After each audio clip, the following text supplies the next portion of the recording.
को पता होगा जो टेक्नीशियन और आरआरबी जेई के जो वेटिंग कैंडिडेट थे उनके रिगार्डिंग उनको एडजस्ट करने के लिए जो है 14 जुलाई को एक लिस्ट निकाला गया था, एक नोटिस जो है निकाला गया था। साथ में जो है ऑल जोन का डाटा दिया गया था कि किस जोन में कितने कैंडिडेट को एडजस्ट किया जा रहा है, ठीक है।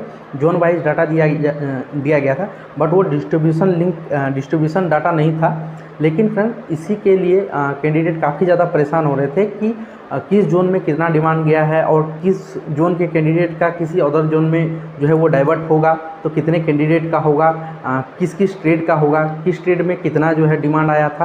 क्योंकि उसमें जो है केवल डिमांड का लिखा गया था, कैटेगरी वाइज डिमांड उसमें नहीं बताया गया था कि फिट है, लेकिन आपको जो है ऑल ओवर डिमांड देखना है। कारण ये है कि आपका ज़रूरी नहीं है कि आप जिस बोर्ड में है आपका उसी बोर्ड में सिलेक्शन हो रहा है, ठीक है। यहाँ पे रूल जो है रेलवे का रूल अलग है, हम उसको समझ नहीं पाएंगे कि वो किस रूल से जो है वो फॉलो कर रहा है। आपका जिस बोर्ड में आप हैं ज़रूरी नहीं कि आपका उसी बोर्ड में हो, आपको दूसरे जगह भी डाइवर्ट किया जा सकता है, क्योंकि आपका जिस स्टेट से आप हैं उस स्टेट का सीट वहाँ पे नहीं है, ठीक है।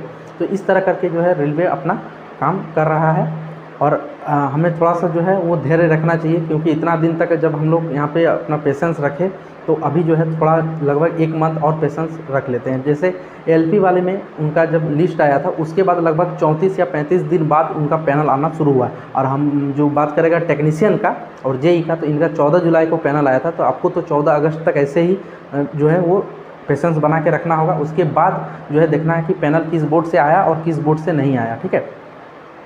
तो बहुत कोई पूछते हैं कि मल्टी स्किल रूल क्या है, तो देखिए मल्टी स्किल रूल क्या है, जैसे कि आप फिटर का कैंडिडेट है, लेकिन ठीक है फिटर का कैंडिडेट है, टेक्नीशियन का अगर बात करें तो फिटर का कैंडिडेट है, लेकिन आपका मान के चलिए सपोज आरआरबी कोलकाता में फिटर का सीट है ही नहीं, ठीक है।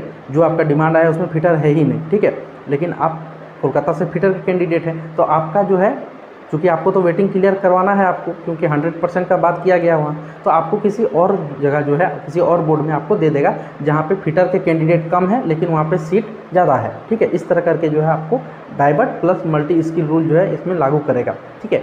या तो आप फिटर है तो आपको जो है उसके जो भी इक्विवेलेंट ट्रेड में आएगा उसमें आपको दे देगा अगर उसमें सीट खाली रहेगा तो। इस तरह से मल्टी स्किल और डाइवर्जन रूल फॉलो करके वेटिंग यहाँ से क्लियर हो रहा है, ठीक है। और फ्रेंड एक बात के लिए सॉरी बोलना चाहूँगा, इससे पहले जो वीडियो मैंने बनाया था उसमें जो जेई का जो वैकेंसी था वो 8,500 बता दिए थे हम, ठीक है, जबकि वहाँ पे था 13,847 था, ठीक है। 13,500 आपका वैकेंसी था और जो है आपका 347 के आसपास जो प्रोडक्शन यूनिट का वैकेंसी था, प्लस आपका जेई में बहुत सारा होता है CMA DMS वो सब का था, ठीक है। तो उसको ऐड करना उसमें छूट गया था, जिस कारण से उसमें 8,500 बता दिए थे, उसके लिए सॉरी, ठीक है। गलती कभी कभी हो जाता है, अभी इंसान ही है, ठीक है।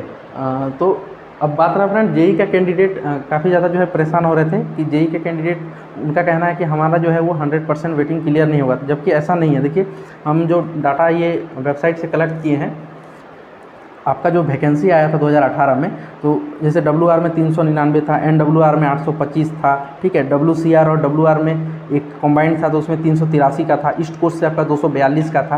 तो यहाँ से आप देखिएगा, ठीक है, इस डाटा को हम दे देंगे, तो इसमें आप देखिएगा कि ईस्ट कोस्ट रेलवे से जैसे 242 का आपका वैकेंसी ही था, ठीक है। तो यहाँ से अगर आप 50% भी देखिएगा तो 121 कैंडिडेट यहाँ पे वेटिंग में होना चाहिए, ठीक है, 121 कैंडिडेट। लेकिन यहाँ से आपका डिमांड कितना किया है रेलवे ने जो एडिशनल पैनल में कितना का किया है, 154 का। तो यहाँ पे आपका कितना होना चाहिए था, 121 कैंडिडेट का यहाँ से होगा सिलेक्शन, जबकि यहाँ पे कितना दिया है, 154 दिया है। तो यहाँ पे आपका जो कैंडिडेट बच रहा है 33 कैंडिडेट, 33 सीट यहाँ पे जो है बच रहा है आपका ईस्ट कोस्ट रेलवे में। तो ये 33 सीट कहाँ जाएगा, तो इसमें ज़रूर किसी बोर्ड में कम डिमांड गया है, वहाँ से कैंडिडेट इसको मिल जाएगा, ठीक है, वहाँ से उस कैंडिडेट को यहाँ पे दे दिया जाएगा। तो इस तरह से जो है फ्रेंड डिस्ट्रीब्यूशन का काम चल रहा है, ठीक है। तो आपको किसी भी तरह का कोई भी टेंशन लेने की ज़रूरत नहीं है, काम होने दीजिए। और अभी अगर फिर कुछ ऐसा नहीं है कि धैर्य खो के जो है कुछ गलत काम कर दे और जो भी काम बन रहा है या बना बनाया काम जो है वो बिगड़ सकता है, ठीक है फ्रेंड। इसलिए पेशेंस रखिए फ्रेंड, 1 से 2 दिन में आपको डिस्ट्रीब्यूशन का जो है वो डाटा मिल जाएगा। और किसी भी तरह का कोई अफवाह में नहीं फैले कि वेटिंग कैंडिडेट की वजह से जो है किसी को कोई प्रॉब्लम हो रहा है या एडिशनल पैनल की वजह से प्रॉब्लम है, कुछ नहीं, ठीक है। जो न्यू वैकेंसी आने का है वो आपका 2023 में LP टेक्नीशियन का लगभग 70,000 के आसपास वैकेंसी आपका आ रहा है। तो जो भी कैंडिडेट तैयारी कर रहे हैं वो लोग अपना तैयारी जारी रखिए, ठीक है।